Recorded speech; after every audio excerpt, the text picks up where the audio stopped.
Hidden away in the southwest corner of Scotland, the Isle of Whithorn has escaped the chalets and bungalows which have swamped so many fishing villages. The bay and harbour have looked almost exactly like this for as long as anyone can remember.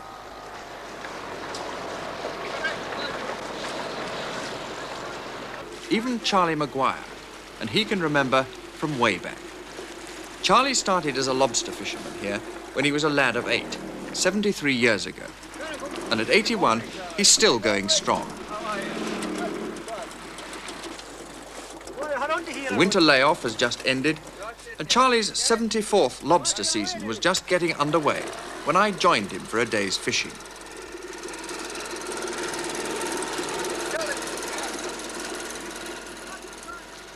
There's little about the ways of the lobster that Charlie Maguire doesn't know.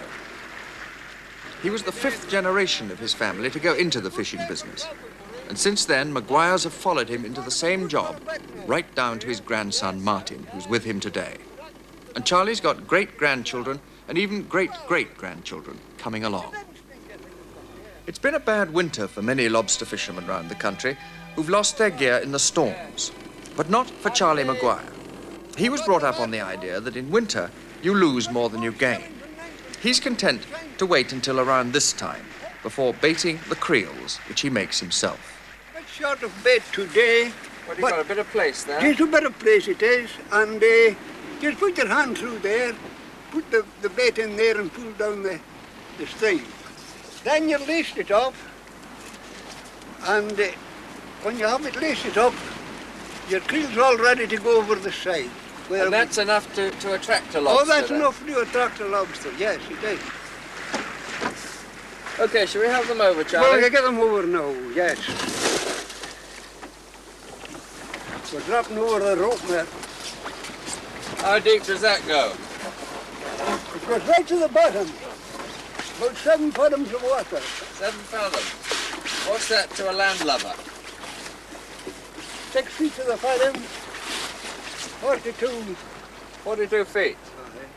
Once you've put your creel overboard, the next job is to move on and pick up the creels you put down the day before, always hoping for a catch. It's a very good place for a lobster here anyway. You quite often put them down and there's nothing in? Oh yes, you get them often with nothing in. But not too often, I hope. Well, we hope that too. Oh, well, there's one here. Is there? Yeah. There's one here. Oh, that's a beauty. Let me give you... That's a beauty, isn't he? Is that that's a fair size. It's not a bad one. It's a male lobster. Is it what? A male lobster. It's a male. How do you tell? Well, I'll explain it to you when I get him out. All right. How much would he fetch in the market? Today, over £2. Oh, that's good, isn't it? Oh, yes. But when I was sending him away, when I sent away first, it would fetch me 9p. Now, how can you tell he's a male? By the width of this claw, also the narrowness of the tail. The narrowness? A female lobster is much broader right down. When Charlie started fishing around the turn of the century, he got 4pence halfpenny a pound for his lobsters. That's to say, he'd have got about 10p in old money for this whopper. And today? Well, if you ordered this in a smart London restaurant, you wouldn't get any change at all out of £10. Isle of Whithorn is a community that's bound up in family tradition, but few have contributed as much as the Maguires. Charlie's own brother was credited with an important advance in man's pursuit of the lobster.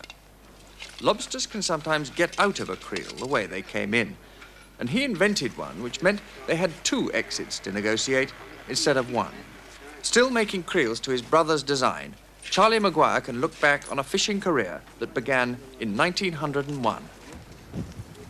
And in these days, the lobsters went to London, and the crabs went to London. But cod, mackerel, herring and all that sort of thing, which my family caught, had got to be sold locally. Well, it was my job to meet the boat in the evenings or whatever time they come in, take these fish on my back in a basket around the farm, sell them or give them away for barter. For what? For barter, a pound of butter or a dozen eggs for a fish, you see. And I would return home with more weight in my basket than what I went away with. I would have potatoes and turnips and all sorts of things back home with me. Maybe about ninepence in money. But we could live. Well, our boat, I remember when it was built. It was built over there in that shed, that joiner's shop there. 18-foot boat. 2 oars or rudder, 2 oars or rudder and a mast and spars. The whole lot for £8.10. Really? In these days, the same today, you would pay far more for a couple of oars these couple of oars today than my father got for the whole lot. Now, when you shoot your creel and leave it out there, I suppose anybody could come along and pinch your lobster. Does this ever happen?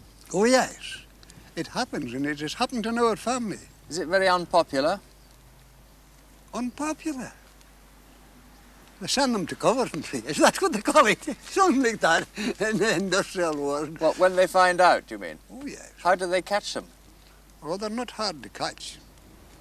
They're not hard to catch, and we have had them. It has been prosecuted in our family, in my brother's family. Do you like to eat a nice lobster? There's nothing nicer. There's nothing nicer than a nice lobster. How do you prefer to eat them?